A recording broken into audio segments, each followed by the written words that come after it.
Ketua Persatuan Wanita Olahraga Indonesia Perwosi Aceh Diah Dewati dalam sambutannya usai melantik Ketua dan Pengurus Perwosi Kota Sebulu Salam di Aula Meligo Wali Kota Sebulu Salam Selasa 28 Desember 2021 mengatakan Perwosi siap mendukung program penguatan olahraga di Aceh.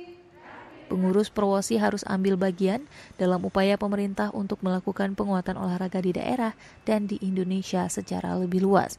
Selain harus berperan aktif dalam meningkatkan minat olahraga di tengah masyarakat, peran Perwosi diharapkan mampu menjaring atlet-atlet putri berbakat yang kelak mampu meraih prestasi terbaik di tingkat nasional, termasuk salah satunya dari Kota Sebulu Salam ini, ujar Diah RT.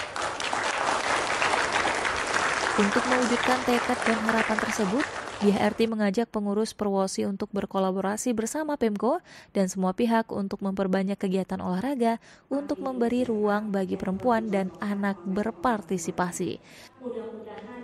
Sementara itu, Mariani Harahap dalam sambutannya usai dilantik sebagai Ketua Perwosi Sebulu Salam mengajak seluruh jajarannya untuk menjadikan olahraga sebagai budaya membentuk masyarakat sehat, terutama di masa pandemi seperti saat ini.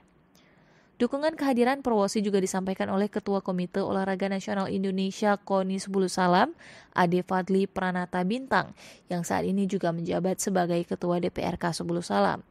Dalam sambutannya, Ade juga mengajak pihak eksekutif dan semua pihak untuk berkolaborasi demi kemajuan olahraga di Sebulu Salam dan Aceh secara luas demi membangun daerah dan bangsa yang sehat.